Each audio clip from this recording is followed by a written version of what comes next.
are you shaking? Isn't this what you wanted? You wanted to be in front of the camera. You've been saying how you've been feeling neglected. And I give you the limelight.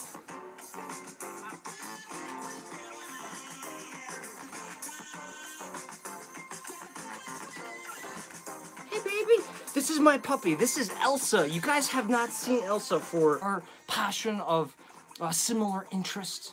And we try to have best time as possible on days like today when it's a gloomy Sunday. At least it is for me. And Elsa, turn, look at the camera. Come on. Oh, she's so scared. Maybe it's the music? Are you not into the hip music right now? All right. I know.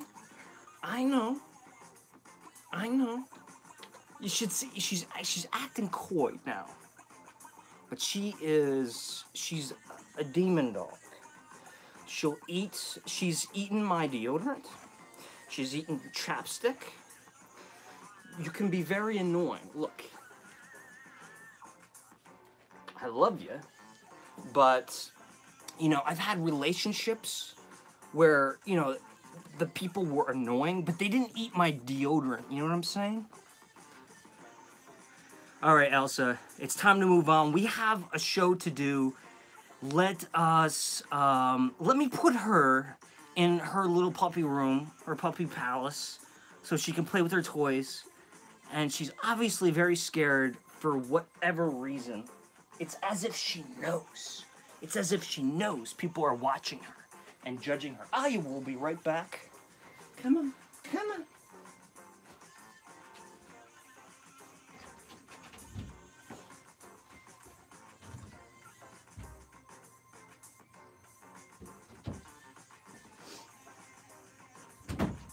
She goes right into her pile of stuffed animals and goes to sleep. Let us put this on pause and open up the live chat. You had some snow today. Oh my God. Let me see these comments up close. Hi from New Jersey. Normal puppy behavior. Hello, Elsa. I'm burning Stormwatch right now. Hello, hello, hello. Good Sunday. How is everyone? Bye, Elsa. I love Stormwatch. I have a stockpile, which is going to be good, Trisha. That has something. It's a little topic I want to bring up today because, well, we'll talk about it. We'll get there. We'll get there. I'm being frustrated with myself because I've had a lot of coffee. My daughter wants a Maltese puppy like Elsa. Hopefully, it won't eat her chapstick. She's good with cords, cables, things like that, but she definitely likes to get into places where she knows she's not supposed to be. Like, you know, the garbage and the hamper. And eating, she tore right through my studio headphone cables in a matter of moments. Which, you know, set you back $50, you know. So those are the expenses people don't tell you about when you get a puppy. The headphone expenses. Hello, everybody. All right, let me get down to business. First thing, this TV's not on. It should be on. I'm gonna start something. Since we have access to public domain, just in case you don't know, it's not the same thing as royalty free. Public domain is when an old piece of artwork prior to a certain date in the 20th century has fallen into a space where there's no ownership. And once it falls into public domain, you cannot bring it out of public domain. And what public domain means is you don't have to pay for rights to use it. So we could quite literally watch any of these movies. I'm going to put on a Laurel and Hardy classic, since we watched a Vincent Price classic last week. This one's called The Flying Deuces. Now, I'm just going to be on in the background, but it'll help set the tone. And if any of you aren't, that's a horrible print. If any of you aren't Buster Keaton, Charlie Chaplin, Harold Floyd fans, or Laurel and Hardy fans, Three Stooges fans, this is a great, great picture for you to sit down one day and watch. So that's set. You'll notice I have the sniffies. I have the sniffies. I do. We'll get to that. I'm gonna light a candle today. It's not gonna be Stormwatch though.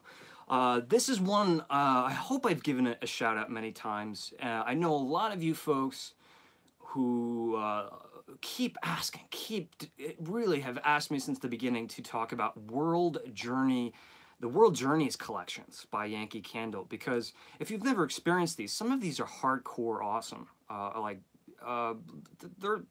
They're awesome. What would the cool kids say? They're bananas. I'm not a cool kid, but this is bananas. Well, in fact, it's Danish butter cookie, and it is the most salty, savory, butter bombastic candle. And oh my God, it's probably my favorite sweet, decadent treat Yankee Candle. Honestly, things like, I'll stay away from Christmas cookie, because I know we all have a soft place in our heart for Christmas cookie, but when it comes to all the other Christmas bakery smells, I don't think anything holds up even a small little flame, a small little torch to this candle. So if you have a chance to find this World Journeys candle, again, it's called Danish butter cookie. This one truly gets my seal of approval. This belongs in your collection. Don't be silly. Don't buy one. If you find it, don't buy one. If you know you're gonna like savory, over the top, vanilla, buttery, salty goodness, get yourself two. This way you can have one off to the side and burn one. See, I made that mistake. I only have this one. And as you can see, the last time I burned this, it wasn't necessarily tunneling on me. Well, yeah, it looked like it was. I think I blew this out in a hurry, and that's my bad. But I've had some the things with tumblers. I have a tendency to knock these around when I'm blowing them out, like dipping the wicks into the wax. So the wax splatters everywhere. Oh man. Right off the bat, very light, not rich, robust, but very light maple syrup. Again, you know, that almost artificial butter flavor that we find in things like Aunt Jemima's and what's the other one? Log Cabin and Mrs. Butterworth's. Okay, artificial butter, that doesn't sound great. You know it sounds great. It has that kind of savory, artificial butter smell. And it pops in a culinary term, like we just threw a little bit of that sea salt. We threw a little bit of that kosher salt on there to make all those flavors explode. But big time vanilla, and you know, I'm not even talking about the creamy side of this. This has a very whipped cream confectionery goodness on top. Did I sell this candle enough? It's an awesome one. I want to light it, and this will also give me a chance to let it fix itself. I've already trimmed the wicks. Actually, looks like that they're very fragile. At least that one was. I'm going to light this. Let it fix itself. Because it's not damaged too horribly. I will break out the blowtorch real quick. Safety, kids, safety. Just give it a little head start to warm things up. You always got to be careful of the label. All right, so now the glass is nice and really warm. And we'll light those wicks again. And what I'm going to do from here is put a cozy on. Now, this cozy was from, I forget her YouTube name, but I don't think she's been around so much these days. I think it was a Music Beauty was her YouTube handle. And she sent this to me, she made this cozy. So I'm going to put this on there. Oh, it doesn't quite fit. We might need to get a rubber band. And we'll put this in the background. We'll check on this later.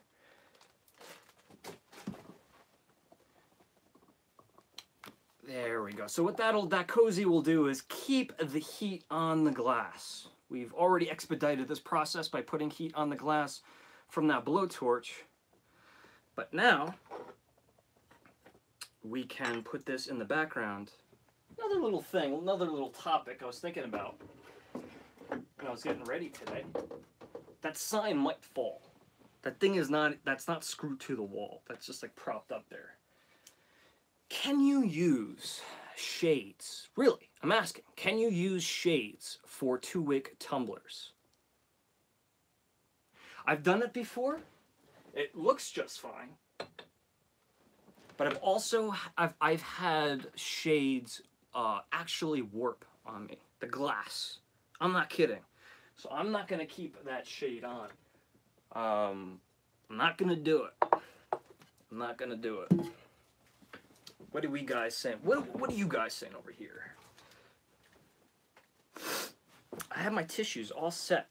I apologize for the sniffles. I apologize. You're probably asking after the live Q&A last week. I had a rather long Q&A. All questions from you guys. 2.5 hours of me going, I watched some of it. I had to turn it off because I just couldn't believe how poorly I was speaking. You know, like I got so relaxed to the point where I'm like, you gotta remember, you're talking to people out there. And, but I also realized that I didn't have time to really open up the questions to you guys. So I thought we would extend a little extra time. If you have any questions, anything, as long as it's family friendly, as long as you know it's nothing that's too over the top outrageous. Make them as fun as you want. Doesn't have to do with aromas. But throw in questions. I'm going to try to give you guys some time as far as attention, where I wasn't giving you guys that much attention in the comment section this week. Okay, so let me answer some of these questions already. Shane, did you find that Danish butter cookie at an outlet? Yes, but it was at South Deerfield. There was a time in South Deerfield about 3-4 years ago where they had like a whole shelf of them. So I don't know if the Danish butter cookie, honestly, I don't know if it came from an era where it was exclusive to outlets. 2014. So 2014. So those were available in retail, the World Journeys collections. Now they still produce them, but they're exclusive to outlets. There's another one, Bavarian, there's probably another adjective in there, Bavarian pretzel, World's Journey, that I still have unlit, and they still have tons of them at South Deerfield. I was actually going to burn that one today. I couldn't bring myself to actually light that one. Plus, I wanted to fix that one up there, which doesn't add to the ambiance at all, let's face it, with that cozy on there.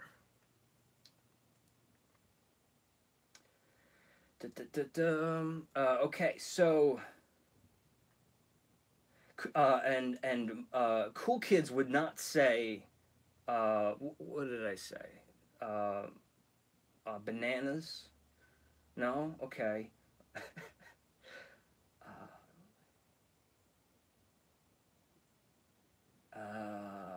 Okay, so we're talking about Celine Dion up here. You guys, I mean, is Eric? Okay, Eric's in the house. I get it now. Celine Dion. My first exposure to Celine Dion really was when she sang the ending titles to which 1992 motion picture. The title, the main title, what do you call it?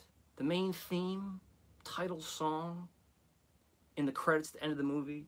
What 1992 film? Can anybody answer that one? Carol says, we wish we had smell-o-vision. We're working on it. We're working on it.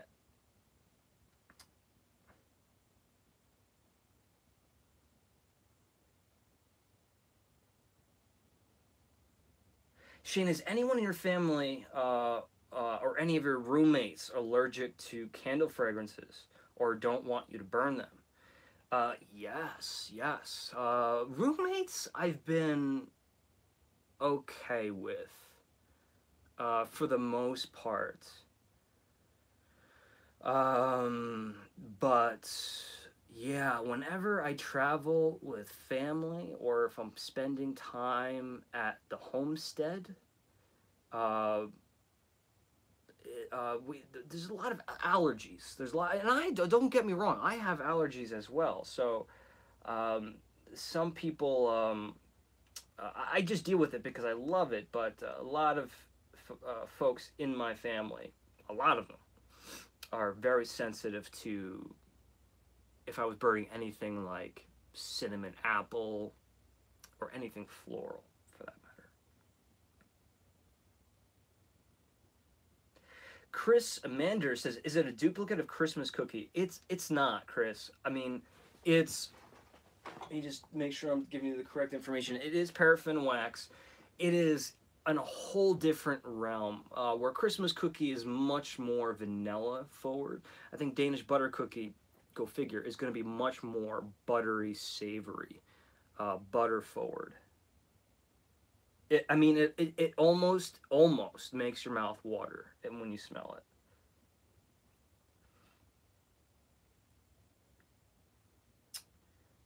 it. Just teasing you, Shane. Oh, I absolutely know that. Beauty and the Beast. Beauty and the Beast. Okay. And Amanda she got some, Amanda. Yes, so the official would have been November, what was it, November 23rd, or November 3rd, November 23rd, 1991, but I said 1992, so okay. Amanda corrected me. Thank you, Amanda. I should have known better. I hate being wrong, can you tell? Gabe, hello everyone, hello Shane, hello, how you doing, Gabe? All right. So what are we talking about today? Q&A follow-up. So throw out the questions if you have any, some things that you didn't get to ask last week. I'm going to try to calm myself, get into a nice, comfortable place. Yes, we do have Nancy. We have Minnie joining us today. Minnie has been getting a lot of attention these days. She's finally, after, I think, 41 years, after Mickey Mouse finally has her own star on the Hollywood Walk of Fame. 41 years. It's about time we recognize not only Mickey Mouse, but his counterpart, his beloved Minnie Mouse. Here's a question. Mickey Mouse and Minnie Mouse, are they in a relationship? Are they married? Or is it complicated? Which is the answer? Leave that in the comments here.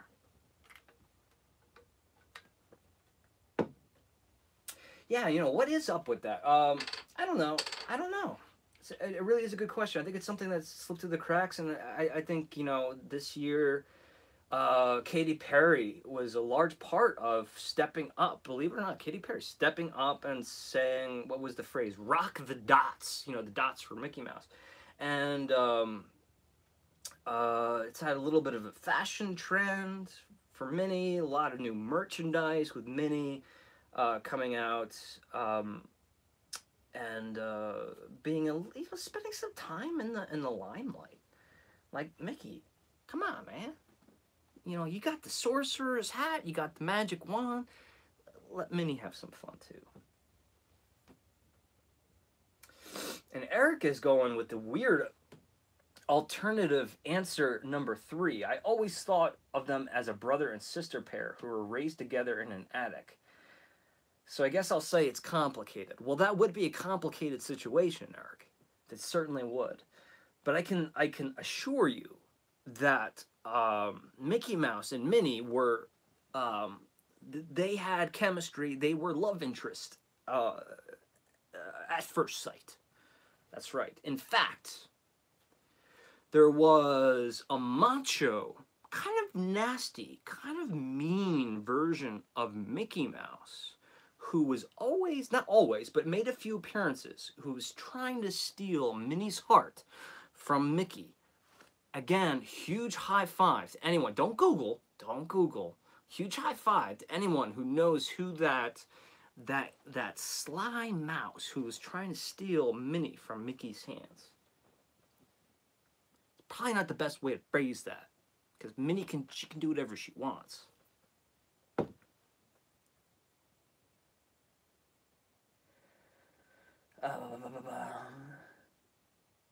My all-time favorite Yankee candle is gingerbread. Well, you're going to be very happy to hear, Gabe, that we have a brand new, at least in the U.S., maybe both U.S., UK, we have a brand new gingerbread concept coming back.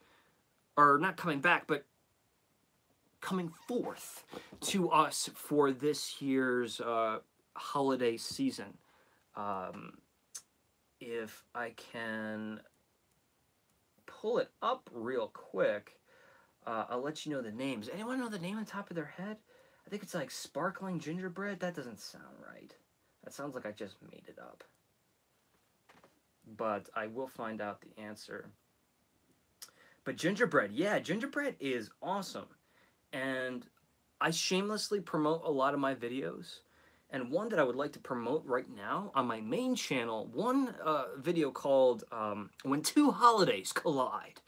I am a big Tim Burton / Nightmare Before Christmas fan, and I just had this concept of, could we take a Halloween themed candle, right, and a Christmas themed candle, burn them together, and somehow create a collision, an explosion, a calamity ever so great, where two holidays met by mistake. No, but to really create a whole new fragrance using a Halloween Yankee candle and a Christmas Yankee candle. And what I did was I burned gingerbread, the classic gingerbread Yankee candle, and Black Magic by Yankee Candle. Burn them together, and let me tell you, you're in for a Nightmare Before Christmas extravaganza. You know, get the movie in the VCR, and the DVD player, the Blu-ray, on the Apple TV, however what you watch your media, and you get to it. Let me answer that question about the gingerbread.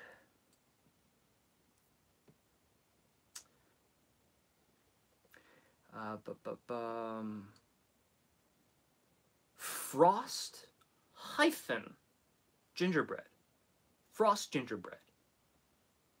I'm wondering if that's a typo and it's supposed to say frosty gingerbread. That could very well be a typo in my list here. So frost gingerbread or frosty? I think it's frosty gingerbread.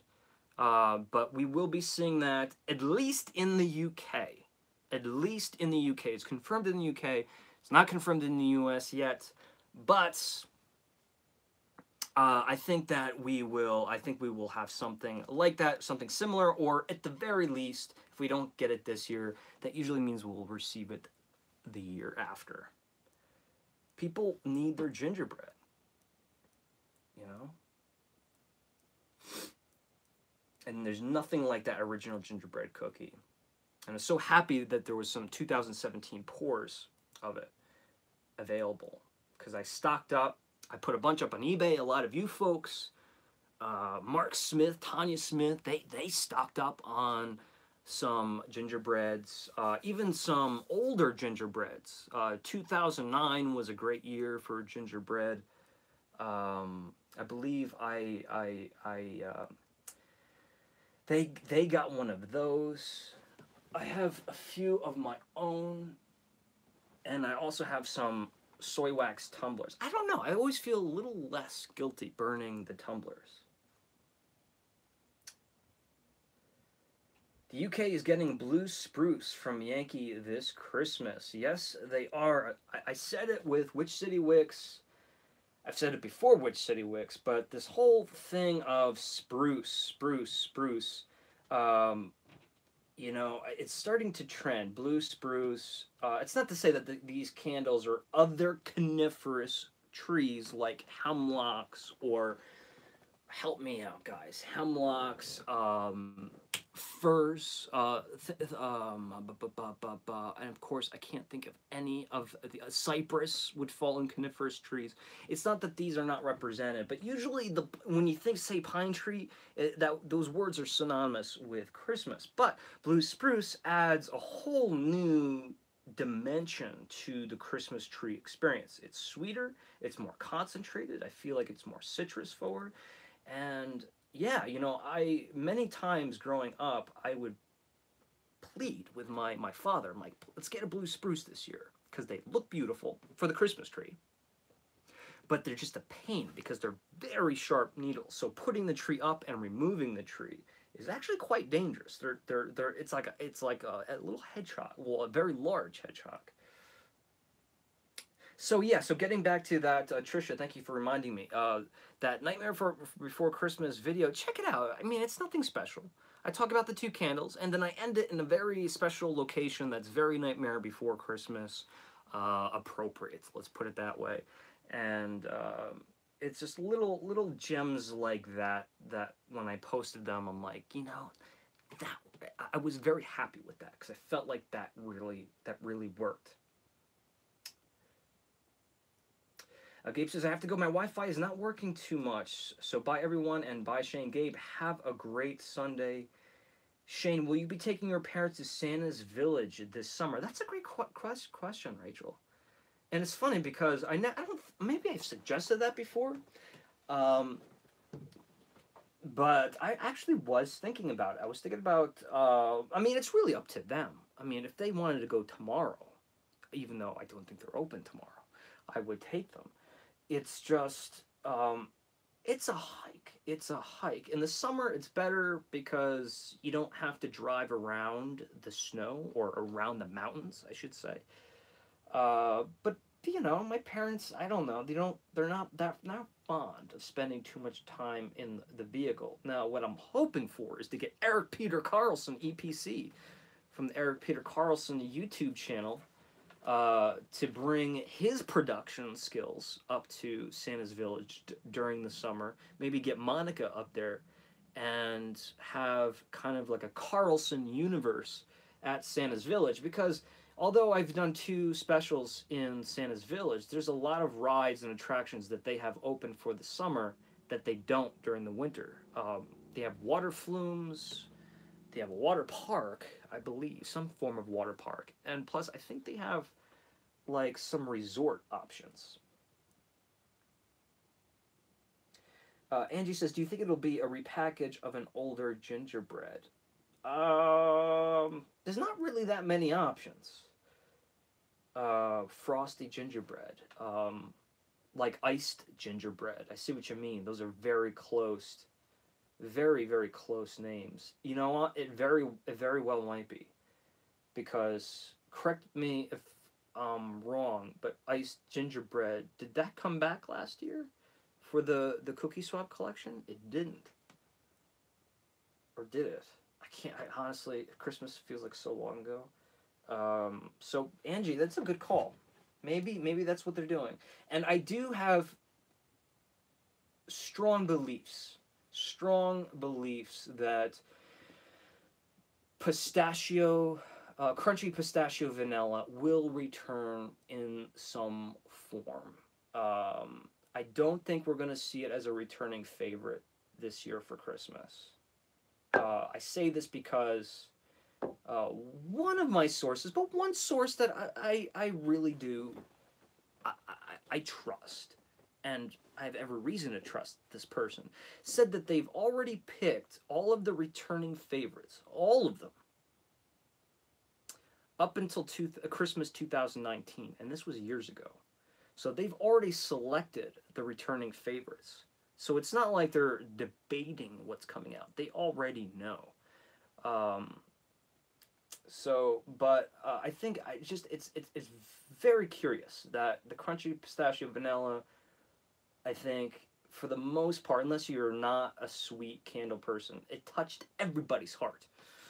And to see it come and go so fast was kind of peculiar. So I have faith, or I have some form of belief that it will be back in some format. I wish cotton candy would come back. See, things like that, I don't think we really have to worry about, because I think that they will. If they don't come back as a returning favorite, I think candles like that will have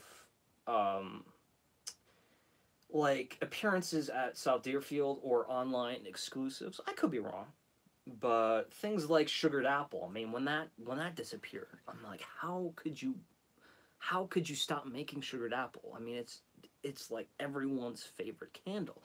However, when I went to South Deerfield, they had an entire like island filled with hundreds of them, because they did a 2017 pour of sugared apple. It was just not, they weren't sent to retail. So hopefully cotton candy comes back. But it's very clear to see that it's being, out of all of the outlets throughout the country, cotton candy is being purchased in bulk. It's being taken out of stock. I went to one outlet where someone came in and purchased something like 148 tarts. 148 tarts. Do you ever think Season of Peace will make a comeback? Oh man, Nancy. A part of me wants to say nah, because I know people are not going to respond well to it. I think there's a pocket of people who really do appreciate it, and I like that it's an elusive candle, and it's becoming even more and more and more elusive, harder to find. I would like to see it come back. I would like to see it come back, but I would like it to maybe in years to, down the line. Jackie Brown says, and somebody, so I wanted to address something. Last week I said I wasn't a huge Tarantino fan, and somebody in the comments, I was reading the comments later, said, well, what about Jackie Brown? Jackie Brown was an awesome film. Yeah, Jackie Brown is probably my favorite of his films, Tarantino. But I think Pulp Fiction by default is just obviously a better film. But I very much like Jackie Brown a lot. So Season of Peace. Season of Peace, if you don't know what that is, I promise to do an in-depth evaluation. And I'm going to stop promising. I have to stop promising, because if I'm not feeling it, if I'm not in the right, it's kind of one of these things. People say, why don't I evaluate this candle or this candle, this candle? I'll tell you a little secret. I'm a big film fan. I grew up in a film family. This, something like this, Flying Deuces, Laurel and Hardy, this was my Saturday morning cartoons and television, as you know, was a big part of my childhood.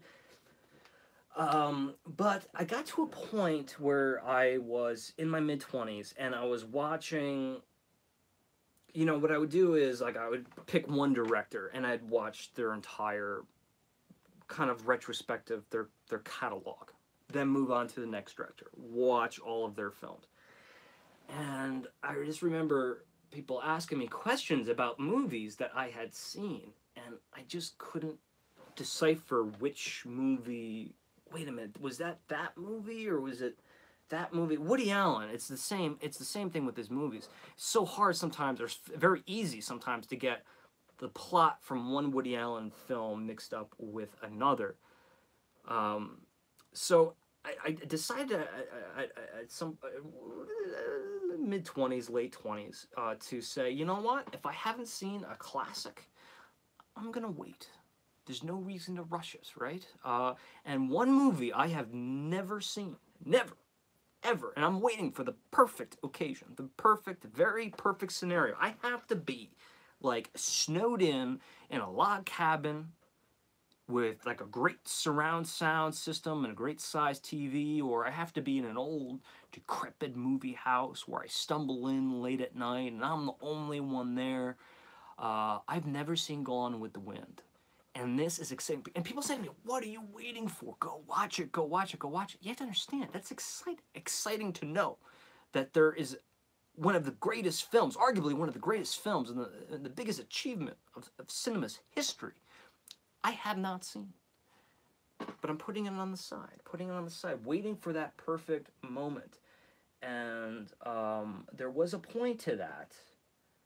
The point to that was the time has to be right. So with Season of Peace, being that it is a very important candle for me, I want to make sure that I'm making a video for it that is special.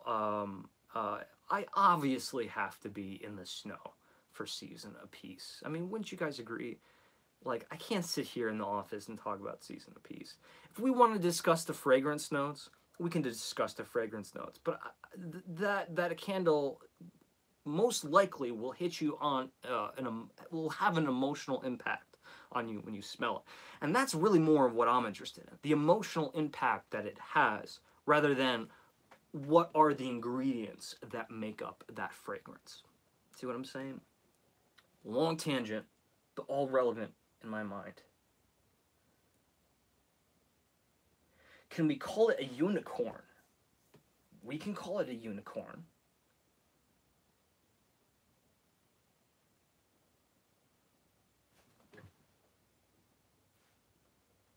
Seriously, this is going to be a topic of one of my videos, and I hate doing this. I'm a blabbermouth. I can't keep my mouth shut. But would you guys be interested? Because I'm going to do a video on this. I don't know when. Don't get excited, because it's not going to be tomorrow.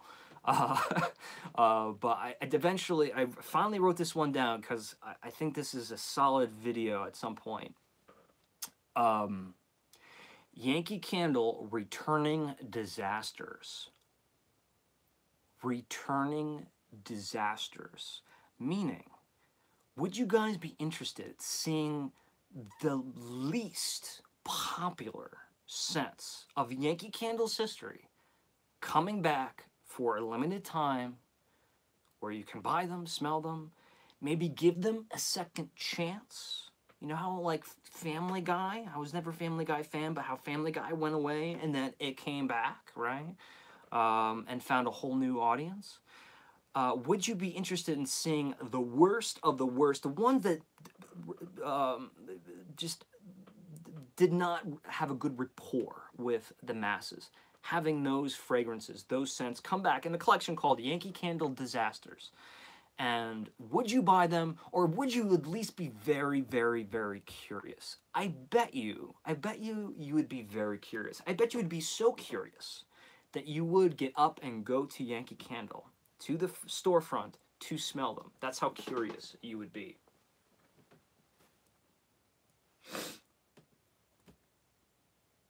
Angie Clementine says she's seen Gone with the Wind 500 times. I often put aside classic movies to watch at a perfect time and instead watch Shakma for the 57th time. Shakma, if we don't know, Eric is referring to, I think, a shark attack film. I love Season of Peace. Still waiting for your review, Shane. And Chris, you're the one I think I promised before the winter was over to have the evaluation. So this is what I'll do. What can we do to rectify that? I launched the new segment, Yankee Candle Archives. Maybe that's what I'll do. I'll do maybe not a super in-depth look at Season of Peace, but I will do an archive. And if you don't know what I'm talking about archives, go to my main channel. I posted kind of like the first demo video of what I want it to be last evening on the main channel. And what it is not looking at candles that are coming out now. It's not talking about sneak peeks and spoilers, what's coming out for 2018. It's really looking back more into the history of Yankee Candle. You know, fragrances that are hard to find, elusive, long gone, ones that are very popular. I've heard so many times including the candle that we're going to speak about today, Stormwatch, how earlier renditions of this candle was much different than how it is represented today, like how it has evolved aromatically over the years, based on its recipe, based on its methods of, I guess, the products used, or like, I guess there could be some other variables there. But so maybe I will do a season of peace archives video. Hang in there tight, Chris. I will address season of peace.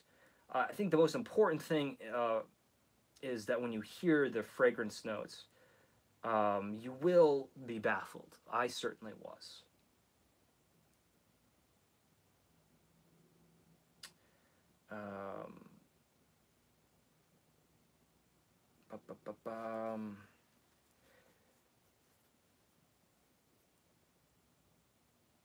Oh man, I can't keep up where you guys are. I'm so thrilled with that, says Leslie, but I'm not sure what she's thrilled with. Don't feel bad, Shane. I've never seen Gone with the Wind either. I don't feel bad. But haha, I had a Scarlett O'Hara prom dress. Well, that's awesome. I mean, meaning it was literally made out of the curtains, or it looked like it. No, I'm happy I haven't seen Gone with the Wind, because I'm just waiting for that perfect moment, and that perfect moment.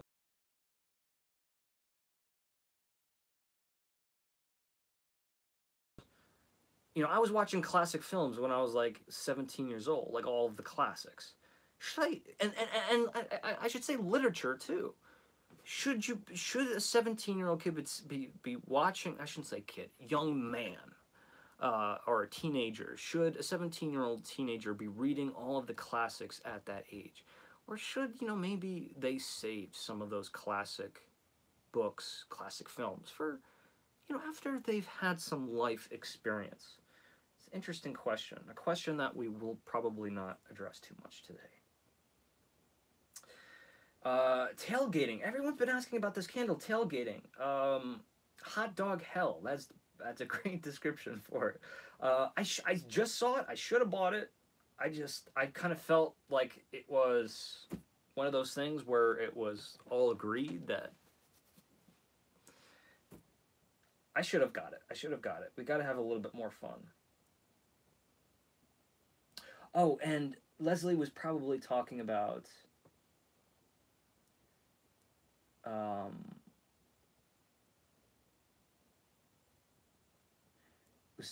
liking the returning disasters idea. I'm moving faster than my own mind. Rhubarb and plum did not sell. In the US I can understand, because honestly, how much does the average person know what rhubarb is, what it tastes like, what it would smell like, what it's used for in culinary procedures?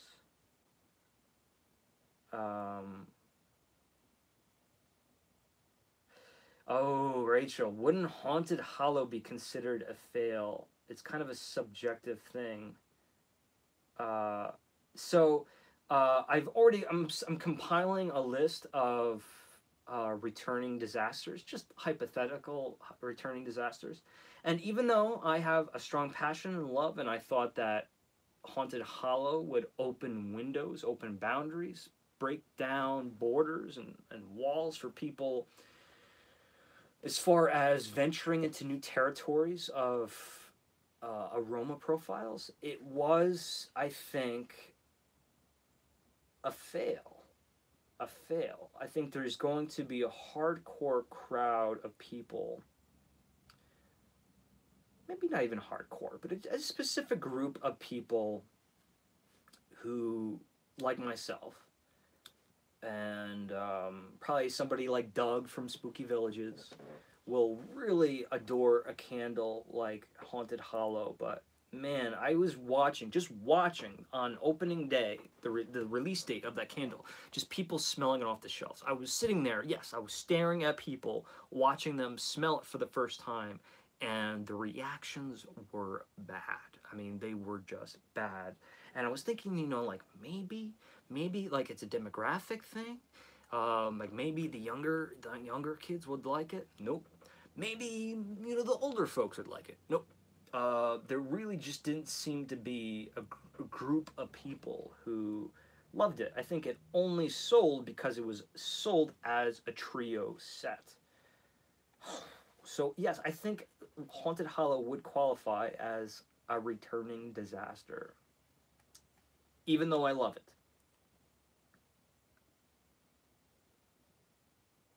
Shane, what are three Christmas Yankee candles that define Christmas for you? I love this. Um, Winterberry. Write these down. Write these down. Because you're going to want to Google these. Because they're no longer in production. Winterberry. Mistletoe.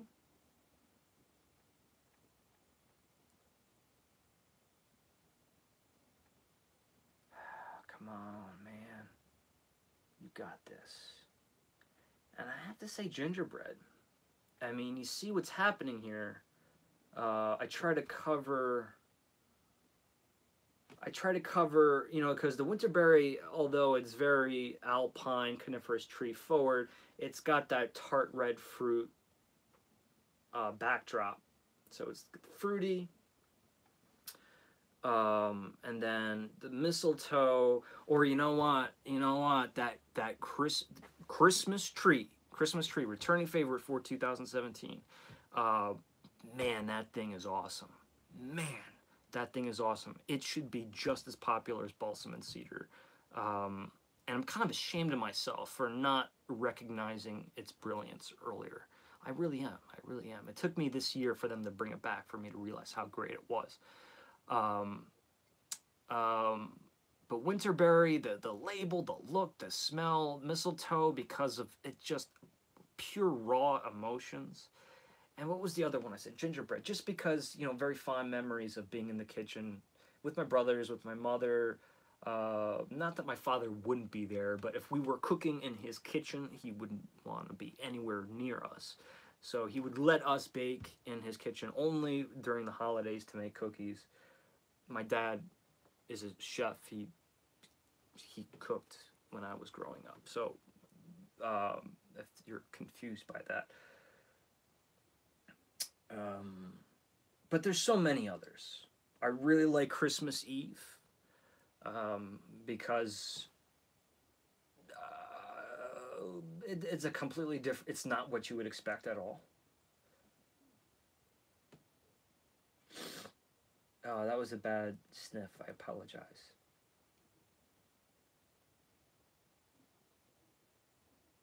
Yeah, Casablanca, for example. Casablanca, you don't want to see in your teens, nor do you want to see Citizen Kane in your teens, too, right? Or Lawrence of Arabia. You know, films like this, like, I don't know. I mean, it's not that the content is too mature. I just think that um, I don't know. I don't know. I could be completely wrong. Maybe it could go one of two ways. The new generation of teenagers could have a higher appreciation for cinematic artistry, and that's very well possible because they seem to be very intelligent. This new generation, or that they're so overwhelmed and drowned. They're head deep in content and media that they really can't even understand what artistic cinematic expression is, that they wouldn't get it. But maybe that was a little bit more my generation. Maybe the new generation is different because there's such a saturation of content. They're a little bit more picky and choosy on what they watch. See, Angie says kids these days have too short of an attention span. See, that's something I initially thought. But are we getting to the point where that is changing? Where the the teens of today are changing. You know, that would have been, I think, a great answer 5 years ago. I don't know. I could be wrong. You know, I don't have younger brothers or sisters. I don't really have. Well, I don't. Yeah, I mean, and I'm not hanging around teenagers on a daily basis, so I don't have a lot of conversations with them. I watched Lawrence of Arabia at age 6 and adored it. It was it was and is one of my favorite movies. Yes, fantastic, fantastic film. My regret is that I watched it on a TV this big. On a TV this big. So, I mean, another reason to pick and choose your moments to see classics, because you know that shot I'm talking about. Tiny little speck in this grand cinemascope screen coming from the distance, getting larger and larger. Super, super long, lengthy shot. One of the most memorable shots in cinema history, but on a little television, well, that shot doesn't really mean all that much.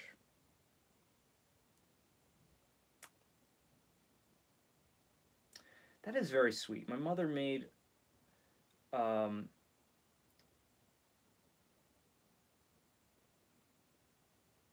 where did that go? I'm sorry, I just lost your comment. Something about your birthday party?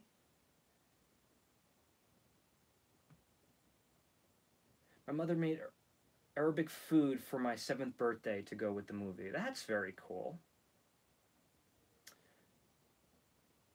All right. Okay, Costa508 says, "What's up, people? I love the new archive series, Shane." And he's only going off of, or she, I don't know, Costa, do I know? Costa, do I know who you are? I've really only done one. I mean, I guess you can consider some of those St. Patrick's Day candles coming out. But I filmed several of them while I was at the Red Lion Inn. And what's great about them is I can invest the money in buying these relics. If they're in poor condition, which the camouflage was in poor condition. This was tunneling. I did a whole live where we fixed it. And if you can see that line right there, you see that line? That's where it pulled out to. So it has pulled out. It is fixed. As long as this is burned properly from this point forward, it will burn just fine. Look how clean that is. Some fingerprints, yes, some fingerprints.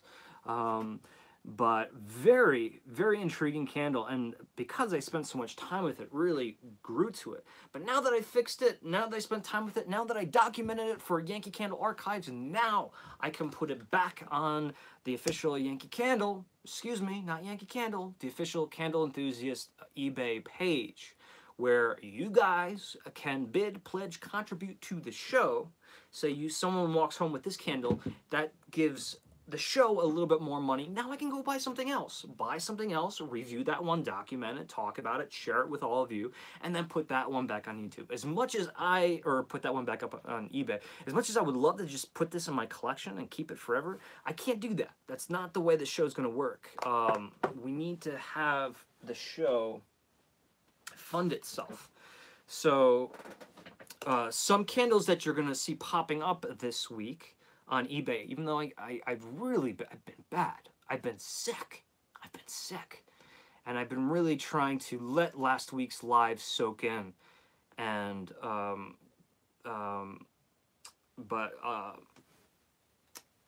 if you didn't see last week's live, I don't know, I guess maybe we'll recap on that. But another archives that's coming up is going to be Plumeria. Plumeria is a candle that has come and gone. And it's been around in many different formats. It's usually the mom or the mum candle that we see for Mother's Day. This is a black band, my best guess, from the early 2000s. A very good condition, unlit. Got a little bit of a jostle in there.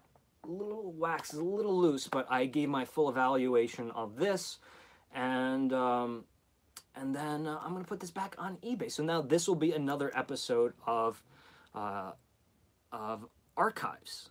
Now, eventually, I would like to buy an old one, like this one. This one's probably close to 20 years old. But also buy one that is very contemporary and compare the two. See how they're different? Because one has aged and because, well, maybe they've changed the recipe or the ingredients have changed over time. But plumeria is a big topic, so I thought that that one was important. And you're also going to see, what is another? I did those, and I did another. But let's talk about Stormwatch.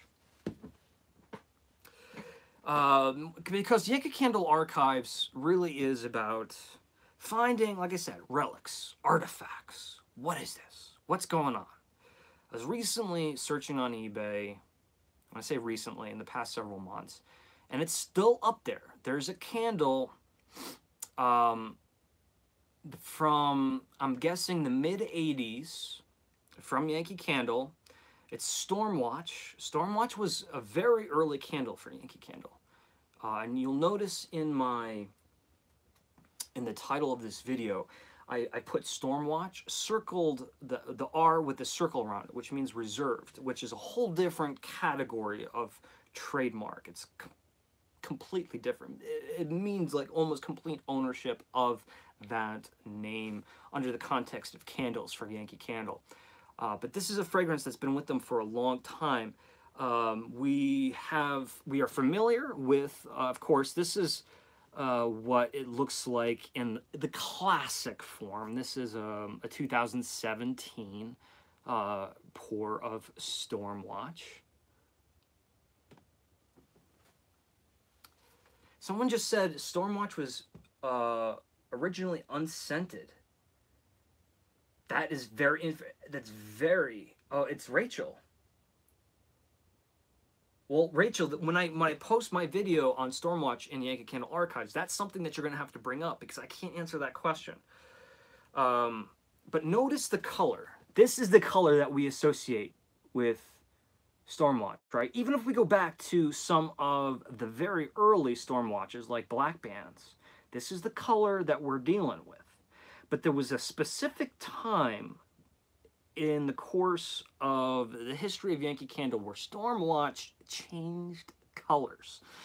And it's little details like this that help me find out how old this candle that I have in my hand really is. This is a Stormwatch candle. There's one up on eBay right now selling for $400. It won't sell, but it's been up there for a long time. It's advertised as being pre-1988, which I don't know if I don't know how they could say that. But several things that are interesting with this candle. It's in an apothecary jar. $400, that's correct. I didn't spend $400 for this. I went through other means when I found that candle to find out what this candle was, and I didn't get much information on it. This one isn't brand new, but it is the candle. It has a frosted, medium-sized apothecary jar. It's frosted. The glass is frosted. It's not, well, it might be paint, but it's frosted nonetheless. And it's in horrible condition. Look at that. But look at the color. Look at the color. You see this? If you notice, somewhere around the early to mid-90s, Stormwatch changed colors. It changed colors deliberately. It's not because the candle is old, but they changed the color purposely. This is like a glow-in-the-dark color. In fact, I wouldn't even be surprised. It doesn't glow in the dark, but that's what the color looks like. It has that translucent, but kind of that Frankenstein green color. And if you look at the label, again, I'm sorry, that's about the best focus we're going to get. The label is even frosted. It does say South Deerfield, so we know at the very least it's not prior to 1983. But I do want to draw your attention to Yankee Candle right here. This is the Trojan. I don't know how to pronounce the font name, but Trojan, the font that Yankee Candle used for many years, for decades, and other companies like Victoria's Secret use. That is the classic font printed right there. So if we went to like one of those old country kitchen candles, it would have had a different font. Even the Stormwatch is in that classic font. But the label itself is frosted. And you see it has the lighthouse on the coast. Something wicked this way comes. We got some florals, a little beach house or cottage or bungalow right here. Very, very interesting, very pretty. And again, I want to show you how horrible the condition is. When I fix this candle, a lot of the wax is going to have to be repurposed. I'm going to have to make a secondary candle for this because that wick is just too small where I'm not going to be able to keep all of the wax in there. The biggest feature that is confusing is you obviously can tell the flat lid. What is going on here? And my first guess when I would see something like this is that, oh, it just has the wrong lid on it. Somebody put another lid from a different candle that wasn't a Yankee Candle on there. But no, that is not the case. As you see right there, it does say a Yankee Candle, but it's not in the Yankee Candle classic form that we know, like right here. That's a bit more contemporary. But it doesn't say Yankee Candle Company or CO, though that would have been dropped in the late 80s. So with the fonts, with the color of the wax, with the lid not stating company, I've somewhere aged this candle between 1988 to 1997. And that's a very, very, very big, it's a big spectrum. But because, well, let me give you one more thing. Let me show you another lid that looks like that. Here we go. So the black band right here, it doesn't have the contemporary lid. I know this is so horrible. You guys can't see this at all. But yeah, so there it is. But how does it smell? Well, that's what the archives video will be. It'll be me really, putting this 2017 up against this one, and maybe I will acquire a couple other versions of Stormwatch. But let me tell you, and my nose, excuse me for a second. This is horrible. At least I'm doing it off screen, blowing my nose. Okay. This would be a nightmare, if I were having to do a wine tasting. Because people hear you talk like you're sick and they don't want to be anywhere near you. Plus, you can't smell anything. Yeah. So immediately, I'm picking up on a depth. I'm falling down a tunnel of many different aromatics when I smell Stormwatch here, right? Spiraling down, kind of like Alice falling, or Jack Skellington falling into that void of space. Smelling and experiencing all of these different complementing, bridging, and contrasting aromatics, where when I smell this candle here, lots of similarities, but I feel like the seas have part, and it's a little bit less complex, but what's showing right now is really, really amazing. I feel like I'm talking about wine, right? When you age wine, you want certain things, you want the dynamics of the wine to change sometimes. Sometimes the tannin's a little too high, the acidity's a little bit too sharp. Sometimes, that there's too many particulates in the wine, which you want them to fall out so it becomes a lighter body, easier drinking, or lighter mouthfeel wine. And smelling this candle, if you want to make a really stretch and make a comparison between candles and wines, this feels like this is an evolved version of the candle. Maybe less complex, but when I smell this intrigues me a whole lot more than it intrigues me. I'm not putting this down. You know, I haven't always been a Stormwatch person, but this is a fantastic scent. There's, I think, perfect reason why it's a fan favorite and been around for so long. But I just wish you guys could smell this one too. So I'm going to do my best to create that smell-o-vision when I create my Yankee Candle Archives video, a retrospect of Stormwatch. I do want to get at least one other version of this candle, maybe a black band, to just to see, because I really don't know what this is. I really don't know what this candle is. And if you come across one, good luck. Like I said, there is that one on eBay, and it has the sticker Stormwatch right there, which this one doesn't. So I don't know. I don't know if this was a one-time release. But anyway, so on and so forth. Stormwatch, which will be coming up in the Yankee Candle Archive. I really like this idea. It's a little bit more laid back for me. I can sit there with my notebook, and you can sit there with me while I smell the candles and pull out notes. And I felt much more comfortable filming the archive typed video than, you know, my standard kind of evaluation, which those aren't going anywhere. Monica Carlson from Super Simple Arts and Crafts, celebrities in the house, left and right. Monica, how are we doing? We cross paths today, like ships in the night.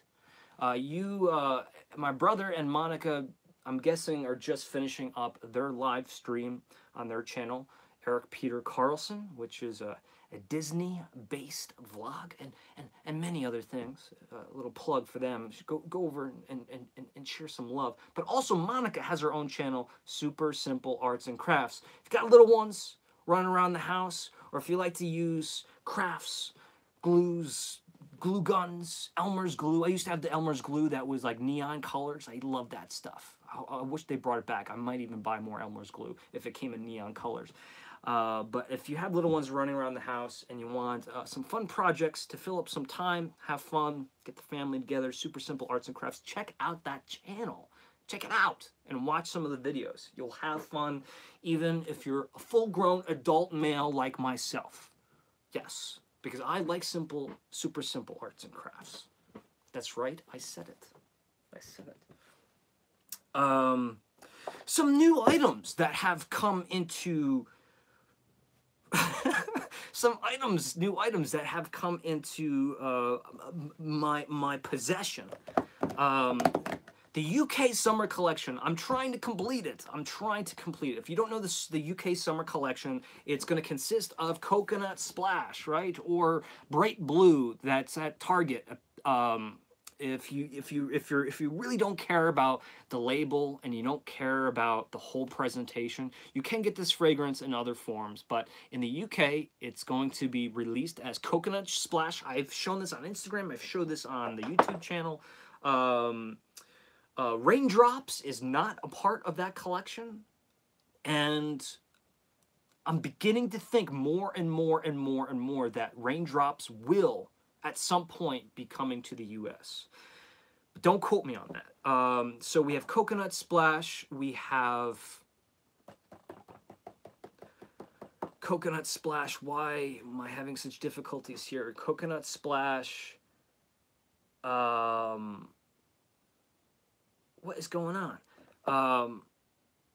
Warm Desert Wind, which is the one I can't find. I cannot, it's not that I can't find it, but I don't want to spend an extraordinary amount of money to have it imported from the UK. I want to find a better way. And Costa, I will address your question in just one second. I don't want to spend a fortune on getting it here in the US, but here is Tropical Jungle. I decided to go with it in the melt cup. Usually because, with fragrances like these, I don't ever find that they're groundbreaking. They smell great. There's always a place for them. But they're always not all that different. So investing in a large house warmer jar wasn't something I wanted to do. Help me out, folks. Which one am I forgetting? We got Tropical Jungle, Warm Desert Wind, Coconut Splash, and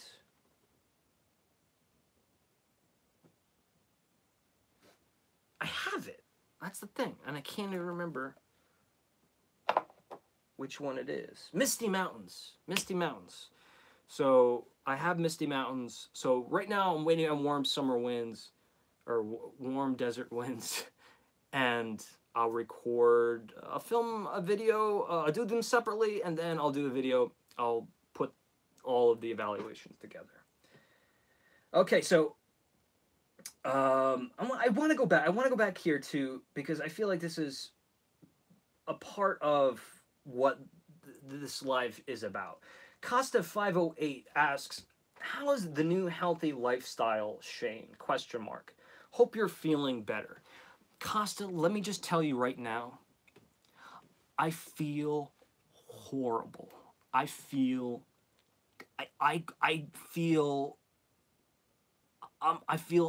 helpless and out of control, terrible. I'm exaggerating a little bit.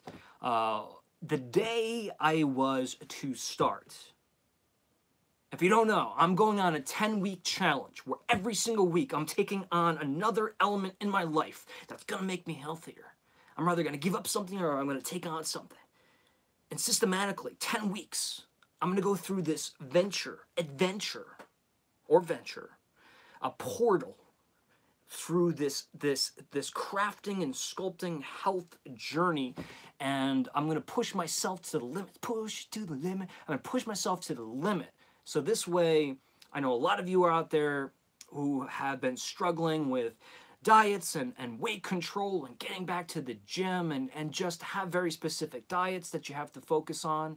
If I may, Monica and my brother recently just changed their diet for the better, or at least right now they think it's for the better. Hopefully it works out for them, but they're doing very well.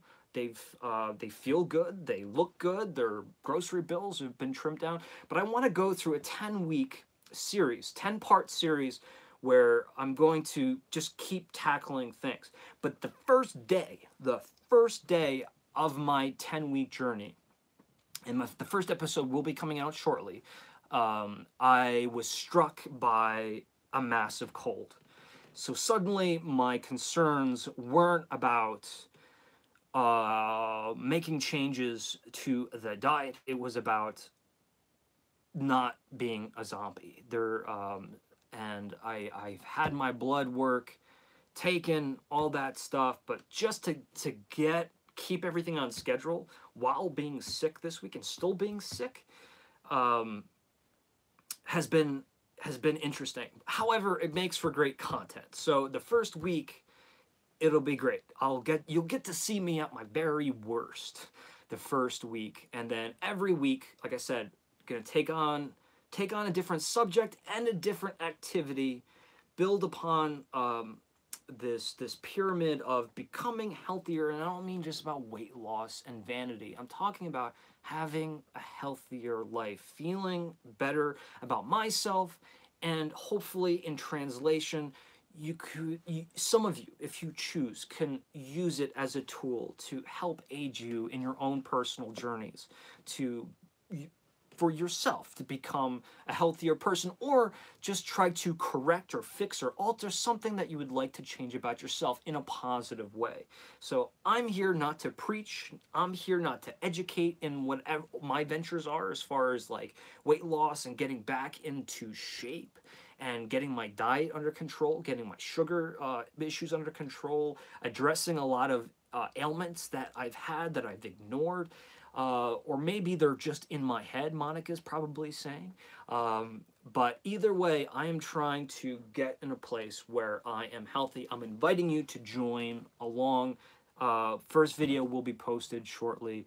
And then after the 10 weeks, you know, whether I, you know, come out like a huge winner, or I should say I have a lot of success, or if I fail miserably, I think at the end of the 10 weeks, as long as I stay true to my word, which I will, I win either way, right? I win either way, because hopefully I will be, again, like I said, small token for those of you out there who are trying to take little steps, or big steps, giant steps, in improving your health, or anything that you feel like is going to make your life better for the positive. Bam. Does that make sense? Make sense? This doesn't mean candle evaluations are going away. It just means that the content for the candle enthusiast is I'm finally have an excuse for it to broaden. I want the candle enthusiast or aromatic adventures not to just be sitting down talking about candles all the time. I love that. I love that. But I yearn to be outdoors, going on adventures, seeing things that, you know, you can't see anywhere else. You have to experience it to really live it, or live it to experience it. Either way you want to look at it. But by documenting it, we get to have the experience together. So big adventures, little adventures, meaningful adventures, spiritual adventures, whatever it may be, this is going to be more of a health, mental, physical, and so kind of like a support group kind of adventure. And I hope you all decide to go along, or at least chime in and watch as I suffer tremendously.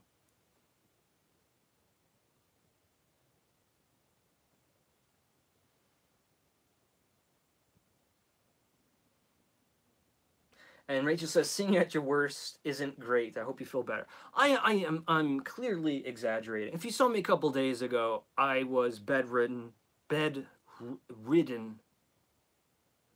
written. I wasn't written in bed, but I was bedridden, meaning I just, I leaned up to kind of edit on my MacBook, and as soon as I like leaned up, my head was bowling ball. You know that feeling? And it's not just like a headache. It's like, wow, there's creatures, there's gremlins in my head right now. Gremlins in my head, scratching behind my eyes. It was just a terrible, terrible cold. And I think it was just a sign that my body knew that I was about to make some changes. My body was like, whoa, wait a minute. Are you telling me you're taking gluten away from me? You're taking gluten away from me? I'll show you. I'll show you. My body was just, we were having issues with one another.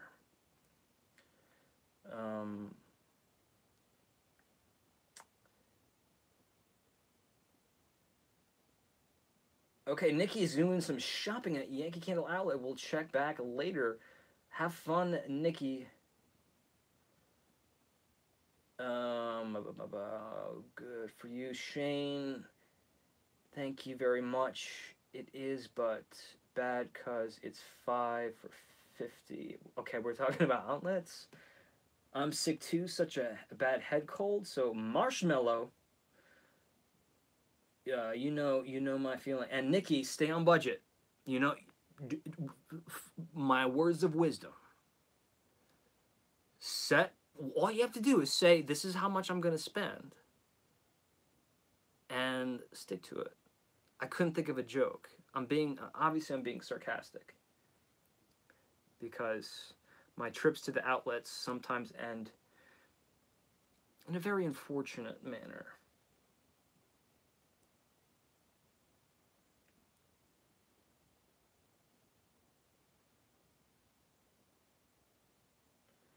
All right.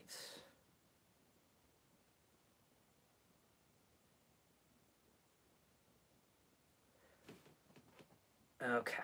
All right. So we're caught up on that. Yankee Candle Relics.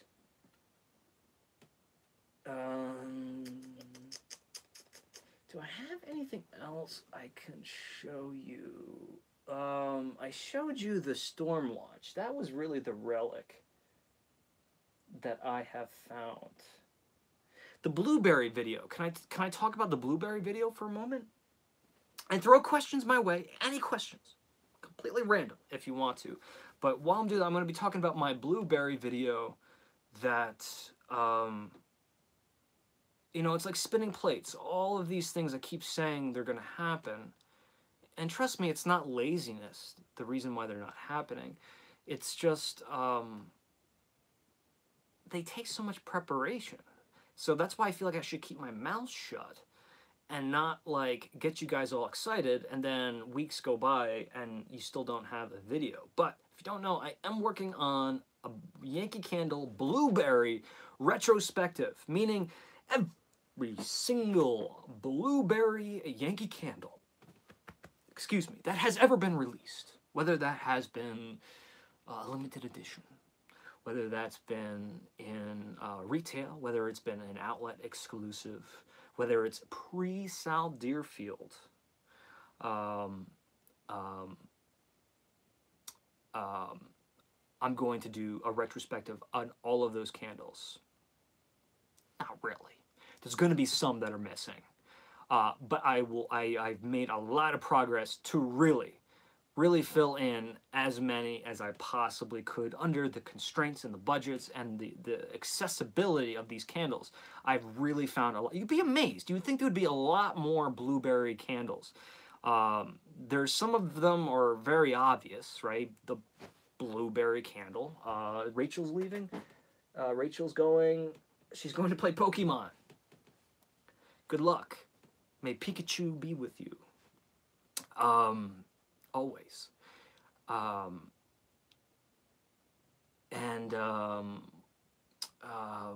so some of them are very obvious, but some of them are they really are relics. And do see, if you guys made it through this far in the video, I feel like you should be rewarded with seeing. Do you guys want to see a sneak peek of two of the pretty rare blueberry candles from Yankee Candle, but their scarcity is not what is exciting. It's not the scarcity, it's the quality is what gets me excited. Do you want to see what these candles are? Let's see yes or no. So yes, blueberry scone, New England blueberry will be in there. Blueberry muffin, of course, will be in there. We have blueberries from all across the map as far as timeline is concerned. Berrylicious was, they really pushed that one hard when that came out. That will be involved. All right, since you guys have hung around, I'll show you a couple. You know what? I'll throw in one extra. I'll throw in one extra. Black Band. I bet you 90, maybe more, 90% of you in this room, chat room right now, have never seen this candle. Maybe I'm wrong. Maybe I'm being. Oh. But see how this lid says Yankee Candle Co. Yankee Candle Co. Where this one says Yankee Candle. So there's a lot of ways to distinguish the time frame. So maybe that candle, now that I'm thinking about it, is not as old as I thought. Maybe it is a post Millennium Candle, which still makes it very old. All right, so 2 blueberry candles that will be a part of my blueberry special, blueberry Yankee Candle retrospective. This one, you know, I don't see. It doesn't. So I'm not sure. So I'm gonna have to do research, I guess, on this candle because, it's a Yankee Candle. Nowhere on this jar does it say, except for the company's address, does it say South Deerfield. But this is a Yankee Candle Maine Blueberry. This is in a medium jar. It has been lit, and it looks a little ugly, but I'll fix it. It still smells wonderful. But it says Yankee right up here on top. Maine Blueberry. And on the bottom, it says Yankee Candle Company, Kittery, Maine, Freeport, Maine. 2 towns. I'm not a big Maine person. Kittery, Maine, dot Freeport, Maine. So I don't know. I'm guessing the production of this was it's South Deerfield, the factory, but I'm unclear of why this what the association is with the blueberries, unless this is made of essential oils and the oils were made from, I guess, the distillation of blueberry blossoms and blueberries from these 2 towns in Maine, which would be pretty insane. I don't think that is the case, but this is something that is very interesting, and it was not necessarily easy to get my hands on. It took a lot of time and patience, but I finally found it, and it smells lovely. It does need to be fixed. This one is brand new. Does anybody know what this one is? I gotta find a better lid. As cute as they are, no. I can't take it. I have to find a better lid. The reason why I have to find a better lid is because this one knocked my socks off. I could have gotten this in a larger size. It would have cost more money. I'm not sure if at the time of its release, this is a 2015, if this was, I don't believe it was an outlet exclusive. This would, in 2015, it could have been an outlet exclusive. If it were made today, it would certainly be an outlet exclusive. And it has one of those funny labels where it's like the Snow Globe collection. You see how, like, it's not completely on there? It's really weird. Like, that's purposely like that. This one is banana blueberry. Banana blueberry. I debated whether or not to get this one because it's not straight up blueberry. But I'm so happy that I did because, oh man, I make fruit smoothies quite frequently, and I use blueberries a lot for my antioxidants, right?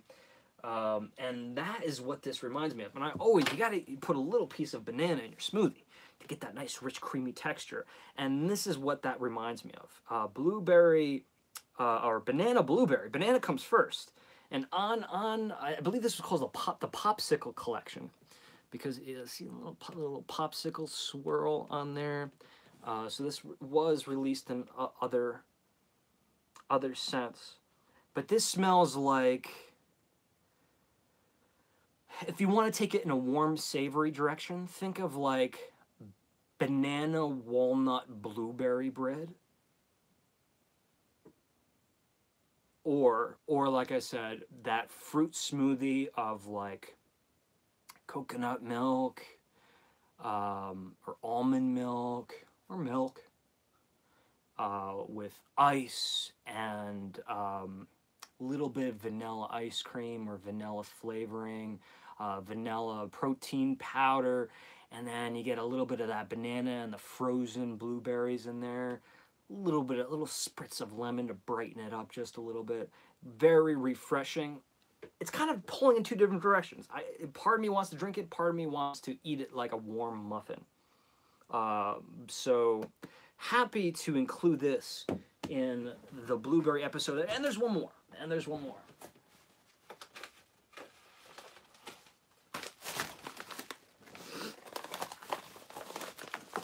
And notice, remember, all of these have to go. They can't keep these for myself, guys. I can't keep them.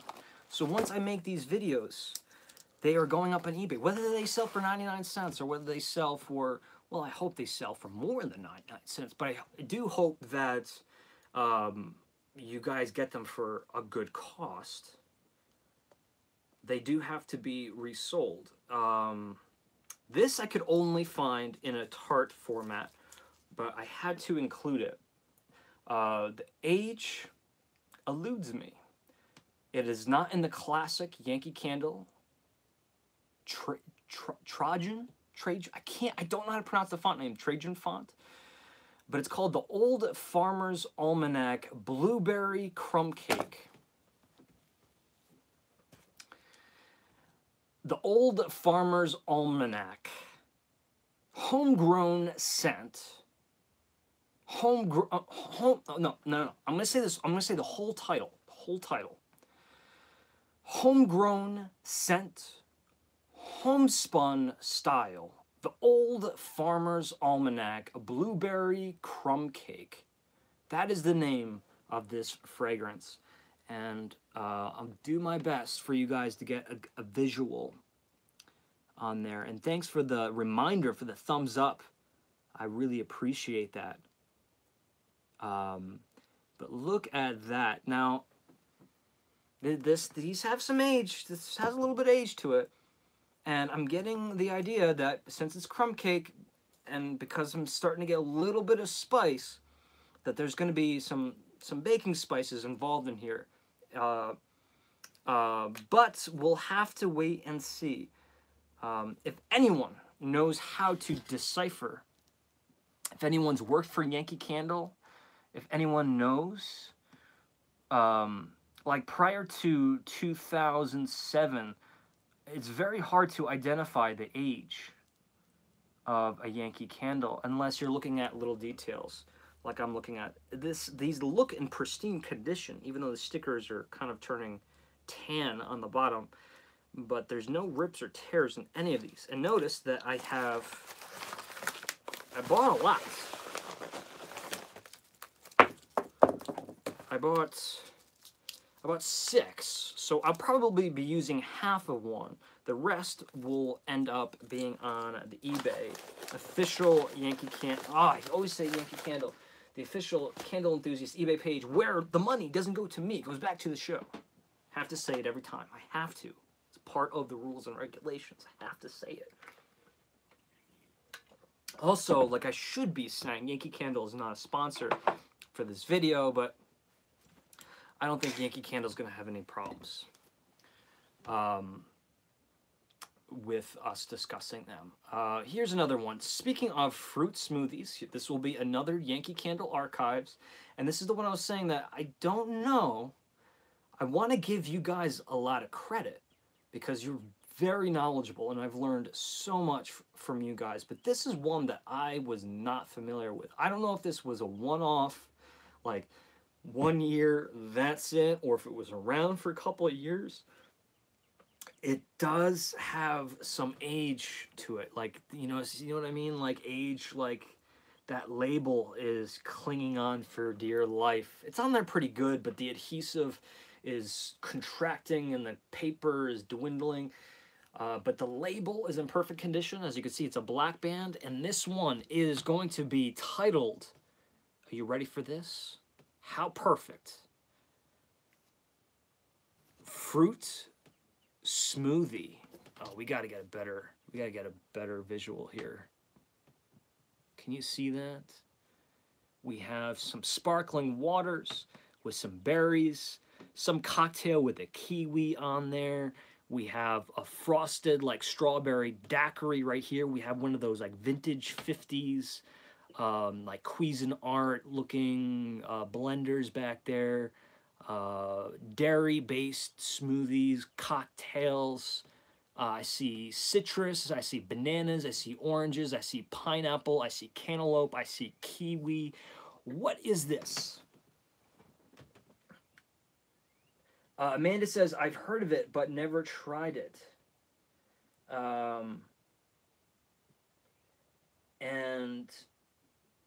I don't know. I mean, I don't know if it's just, I mean, you Google it, it doesn't, I mean, you'll find pictures of it, but it's not something that has, and that lid feels very heavy. It has been lit, but look, that's going to be so easy to fix. Oh yeah, that's going to be easy to fix. And that video is coming up soon too, because I love playing with fire. Safety first, but I love playing with fire.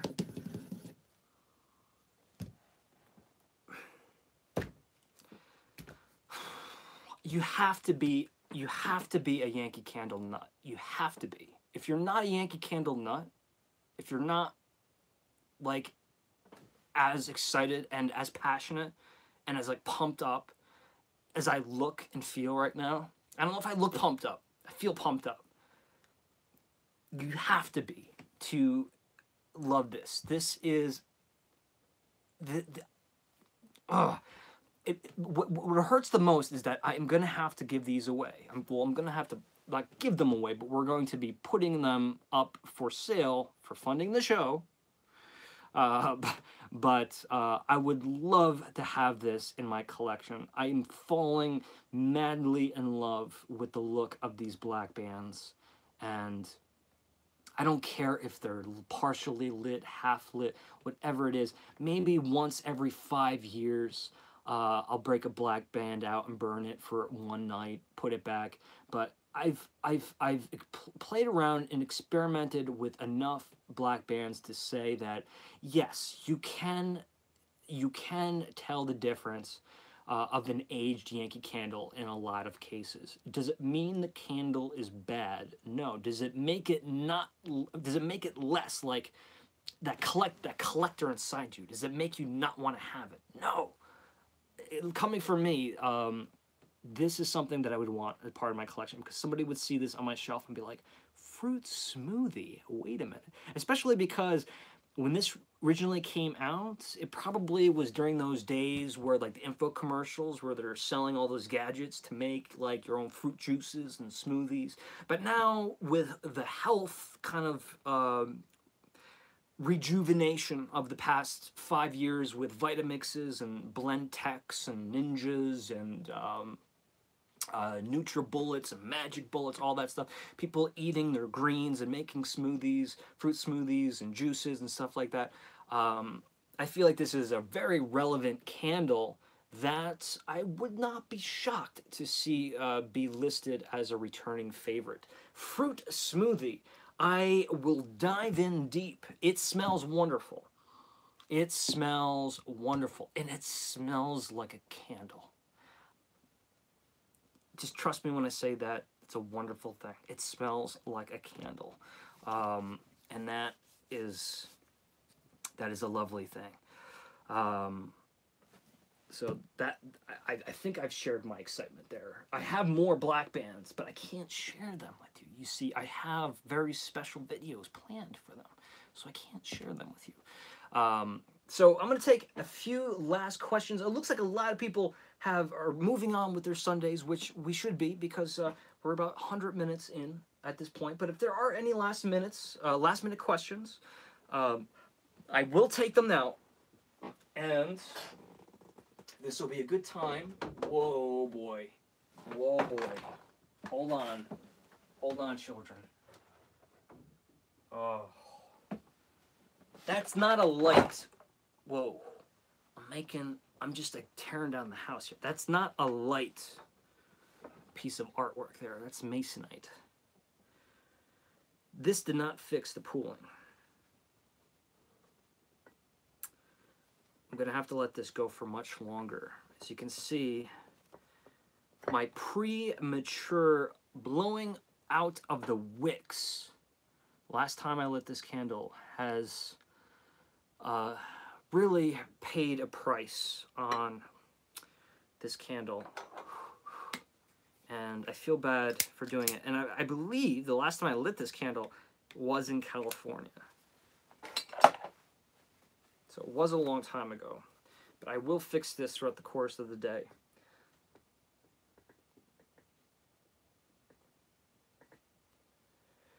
Jackie Brown says, come on and tell me your all-time Yankee candle.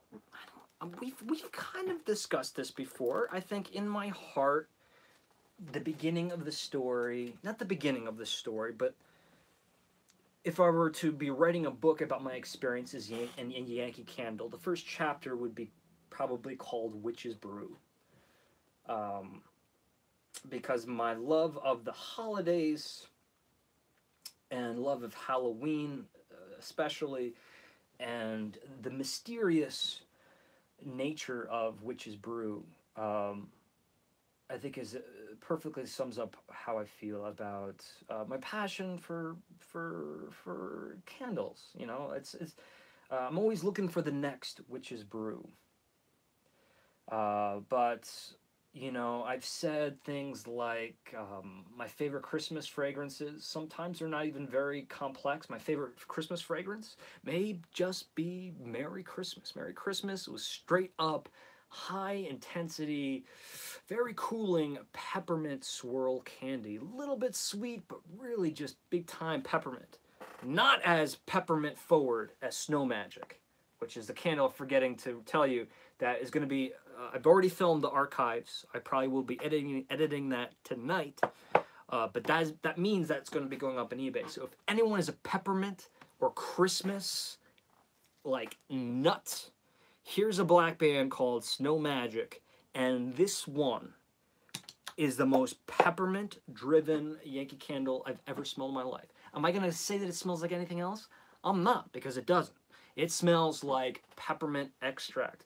But it's very cute. It's got like a whole family of snowmen on it, and they're all dressed weirdly, like in like Howdy Doody clothing. It's very strange label.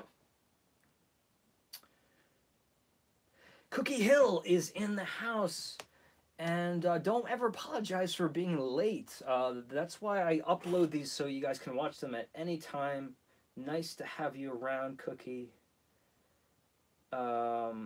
Nicole says, my office is dangerous. It's very dangerous. I have lights hanging over my head. I have like some pretty sketchy rigging of lights. See, these aren't real studio lights. Like, I mean, I have my travel studio lights, but I'm not going to set them up in my office. I don't have the space for them, for one. But there's a lot of glass, there's a lot of flames, a lot of things that could come crashing down and break. I love black bands. Every one I have gotten still smells good. It still smells good, or very good, or fabulous. The Harvest one I just got that broke in shipping is making my whole office smell without even lighting it. Did you receive a broken Harvest candle? Do I not know this story, Aaron? And do you want to share? Did you receive a broken Harvest? And hopefully it wasn't for me. I don't think I've sold a Harvest candle recently. But that is a horrible thing. I had a mistletoe. A mistletoe that was unlit. Beautiful. Beautiful. It smelled better than, I think, the one I own personally. And it was received shattered in the mail.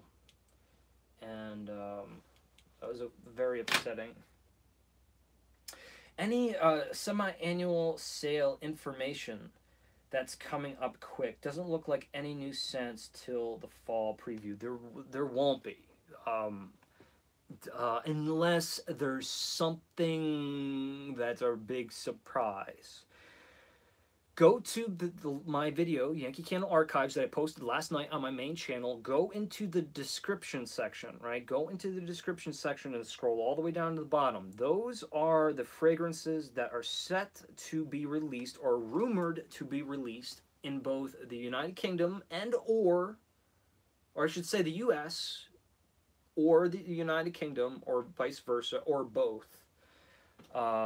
So I think we're done. You know, it's always weird this time of year because we think we've we're just kind of entering spring, but really they give us spring quick right after Christmas. It's kind of like the spring preview, and then they throw a few more spring ones at us. But really, at the same time, the summer ones are coming out. So I think a lot like things like the citrus and sea salt. That's not spring. That is going to be a summer candle. So we are done with summer fragrances. The next time we see a new line is going to be the fall preview. Now, there's people out there like Anthony from Candle Cafe who might have further information, and I would refer you to him. That there might be certain things like raindrops. I don't know. I still have not found it in a U.S. label, but it was promoted as a United States exclusive in the UK on QVC. In the UK, it was sold on QVC as a US exclusive. So the same thing that happened last year with Moonbeams on Pumpkins, Autumn Dusk, and Honey Crisp Apple Cider. Same thing happened. They promoted them on QVC, so we knew months ahead that those would be candles we'd be seeing in the US. And so I do think we will see raindrops. I just don't know when. It doesn't sound, I mean, it could be a summer candle, but I think that would be more geared towards a late summer autumn candle. Sorry for the nose.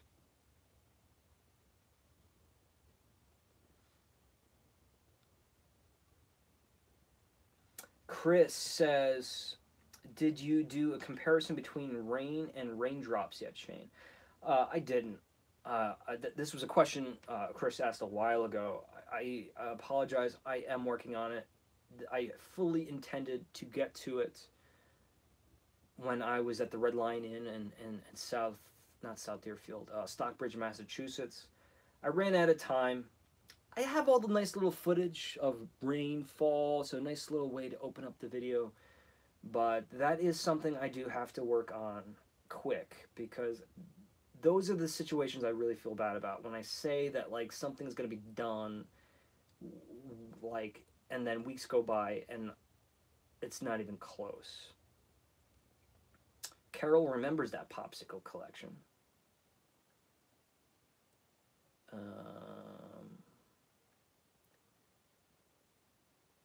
Jackie Brown says, aren't all of us Yankee Candle nuts? Yes, we are. Nicole says, that's one I would burn, not save. I wonder if that was, Nicole was referring to the blueberry banana or the fruit smoothie. I'm really going back because I missed a lot. So semi-annual sale.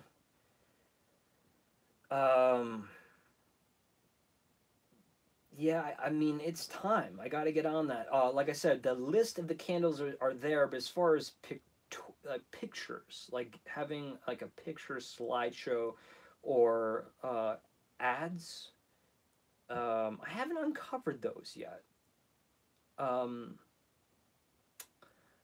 But I will. I am on top of it. I'm not going to let that slip between my fingers. So I will update you guys as soon as I know.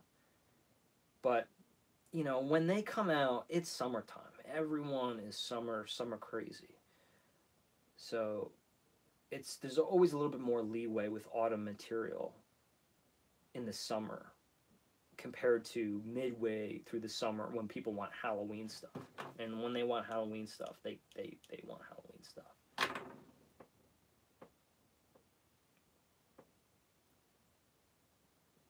Shane, Bryce is watching with me. He wants to know if you would talk to Rudolph again.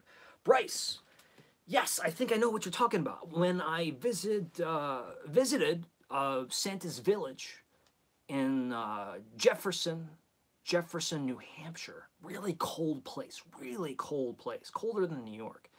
I've done this 2 years in a row now. I got to visit Santa Claus's Village. It's an amazing, beautiful amusement park that was built in 1984, which means it predates Disneyland.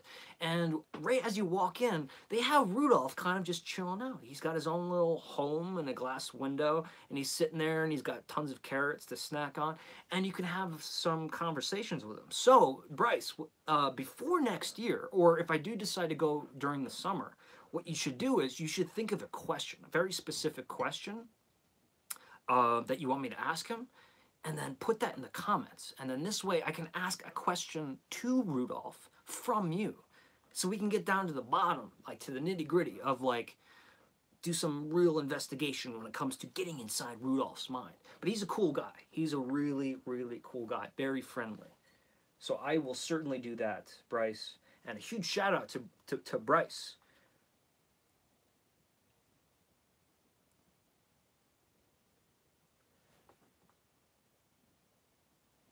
Nancy says, I'm sorry you're sick, Shane. I hope you feel better. I will certainly be better in a matter, and just a matter of days. Nicole, great. Nicole says, Bryce is going to think of a question, and when he thinks of it, he'll let me know. So, Bryce, don't rush. But when the time comes, you have that question, let me know, and I promise you, I will ask Rudolph that question, and I'll even give you a little shout-out when I meet Rudolph. Sheen, I can tell you must be good with kids. Kids are great, right? You know, fantastic, right? I feel like a child most of the day. What's not the love? It was if I may, this might sound a little sappy. One of my roommates, his little daughter, had never watched Mulan before, right? And she was excited because it was on the Disney Channel. And I wasn't babysitting, but I was kind of watching her because my roommate had like a lot of work to do. And here's like this little girl. I didn't grow up around kids. Here's this like little girl like, watching a Disney movie for the first time, and she's like emoting. She's just dishing out the emotions. She's like wanting to reach into the screen and like hold Mulan's hand and help her along on her journey. And I'm like, wow, this is amazing. And Kylie, I haven't seen I haven't seen you in years. She's probably all grown up now. She's probably like 15 by now. But at the time we watched Mulan together, very sweet little kid, and it was a very, very moving, touching moment to see a young child watching a Disney movie for the first time.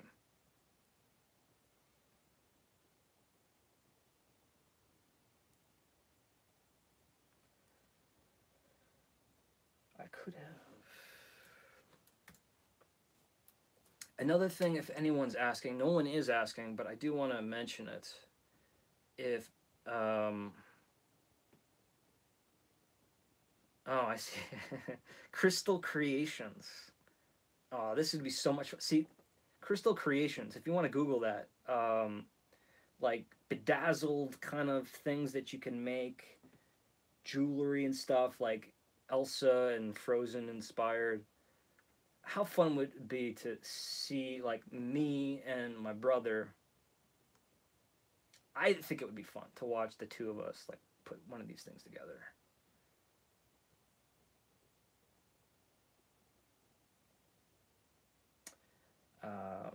We were watching Pinocchio this morning. Pinocchio is one of the, in my opinion, one of the biggest cell animation achievements. Forget about the cell animation. One of the biggest animation achievements of all time. Some of the best animated characters, some of the best animated talent. You know, artists who worked in the animated industry. Of course, Walt Disney. This was at a time where the multi-plane camera, which was added a lot of reality and depth to the screen, the image. So you had a foreground and a mid-ground and a background that could all shift, and it really felt like you could kind of wiggle and walk through the frame.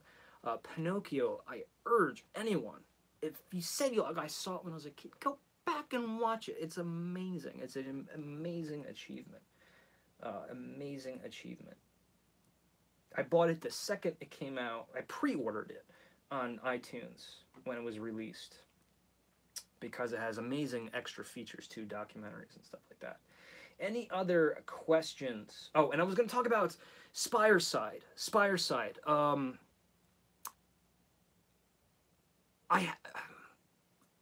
don't know. I really thought I would have been at Disneyland by now, and that I would have supplementary material to make videos for. I have nine Spireside. Spireside is kind of, they call themselves a whimsically inspired candle company. By inspired, they mean Disney-esque. I mean, they kind of dodge any copyrights because of all the major fairy tales are of public domain, right? So as long as they don't take any creative liberties, not liberties, creative, you know what I'm saying. They're not stealing anything from a Disney film. They can produce Disney-inspired candles, but they do a fantastic job. And they just released a kind of a limited edition label series. I've mentioned it a bunch of times, and I really wanted to like somehow pull off like kind of tie in Disneyland with this. And it's just not going to happen. But I do need to get to them sooner or later because they're there and they're awesome. And I want you guys. I want to see if we can hopefully strike up a relationship with Spireside because I have enough faith and belief in them, and I get enough enjoyment out of their candles. Just like Witch City Wicks, where I would love to create a relationship where we could try to hopefully get like a special promotional code to work together.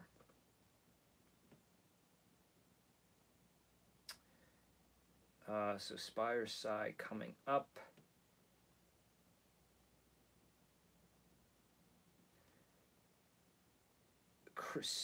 Cristallo Creations. Okay, wait a minute. Maybe I was getting... Let me look that up, Cookie Hill.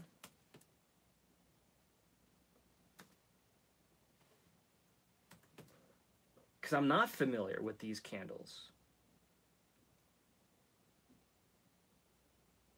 Oh, man. You know, I typed in... I am sorry. I'm sorry. I was looking at something completely different. When I typed in Cristallo Creations, it auto-corrected to Crystal Creation Candles, and it brought me to a bunch of Disney stuff. That's why I started talking about Disney. No, so Cristallo Creations looks like it is an Etsy-based company. Very interesting look. Apothecary jar with a kind of like a lantern holder, but the holder is made out of like kind of like weathered rope, like what you would see in a sailboat. And I'm not familiar with these candles, but I will see when I do this Shift Command 3, that takes a photograph, screen capture of the screen. That will prompt me, remind me to look into this candle company because I have not heard of them. Thank you for multiple people for bringing them to my attention. Yeah, the vessels or the containers, whatever you want to call them, they really look cool. I think that rope is a really, really cool idea. Disney Paris, one day we'll go. Nicole, Aromatic Adventures will go to Disney Paris sooner or later. All right. All right, folks. So that is going to do it for Smell It Sunday today, which is, what is the date of today? That's how lost I am. It is the 15th of April. If you are a subscription box member, a Patreon member, you did not miss your box. It is coming very soon. It's going to be hitting the post office tomorrow morning. There was a slight delay in one of the candles that pushed it back several days. Plus, my sickness didn't help. My apologies, but you will receive them via USPS priority mail, so you'll get them within 2 to 3 days tops. And so I hope you look forward to those. Anyone who's interested in a subscription box, you know what to do. In the description box below, or just go to patreon.com and type in The Candle Enthusiast. It'll bring you up to my page and it'll show you all of these bunch of different goodies, merchandise, things that you can, if you want to give it like 10 cents, 50 cents to help fuel the show. And trust me, that small amount, those denominations do count. They do count a lot. It adds up quick. But also there's the tiers where you can get goodies and treats, and one of those are subscription boxes. So, and there's a few spaces for subscription boxes. I believe, the deluxe subscription boxes are all filled up, all the spaces, but there are other options as well. And as we evolve and as we grow, and as I have more merchandise up and available, there will be other tiers. And Nancy, one of my top priority things is to send Nancy a message. I'm gonna send you a message, Nancy, because she is in a really cool tier, but it's obviously gonna have to be altered because of complications. We won't get into that now, but Nancy, I will send you a message. Thank you all for joining me. Remember to go to the main channel and share the love, guys. Tell people at work about us, about the fan group, about the main channel, about Yankee Candle. Make aromatics a bigger part of your life and embrace it. Don't be embarrassed by it. Don't try to hide it. Don't keep it to yourself. Let's, try to create a movement in candles. So talking about aromatics and how it affects us on a day-to-day basis is not such a weird topic to discuss. Let's see this channel grow. Let's see this audience grow. And like I said, the more we grow, I'm gonna say it. I'm gonna say it until I'm all gray, and I'm still doing this when I'm 75 years old. I'm gonna say the bigger we become as one, the more opportunities, the wonderful, really fun, nostalgic opportunities we're gonna have. People are going to let us do these things, because it'll be promotion for them and it'll be fun for us. But until then, I'm working night and day trying to build the Candle Enthusiast into something really great, really grand, and a place that's always super positive, so that any time of the day, any time of the night, any time of the morning, even if you want to sneak away in the middle of work, to just take a 10-minute break to escape the world, go somewhere fun. I'm trying to build content that is going to provide you that nostalgic, heartstring, feel good feels, in the hearts, in the emotions, tears, and cries of joy. All that stuff that makes us go, insane. Like seeing Minnie Mouse makes me go insane. Makes me go very excited. Makes me want to go to Disneyland, right? So all of those things I'm trying to incorporate into the Candle Enthusiast, and I'm inviting you guys on this journey. I'm rambling, but I'm excited. I'm always excited about the future of this channel. We will be seeing each other soon, folks. I got editing to do tonight, so you will hopefully have another video to watch this evening. But until then, be good, and it was fantastic speaking with all of you on this, well, for me, kind of gloomy gloomy Sunday afternoon. But either way, maybe it was beautiful for you. Who knows? This is always the hard part, is signing off and saying truly goodbye. Remember to hit that thumbs up button. That's the other thing I want to remember. Thumbs up button's always good. Tell your friends about us. Subscriptions on the main channel. We wanted them to go up. Thanks for joining, guys. Truly, I love you all, and I will be seeing you too. Bye-bye now.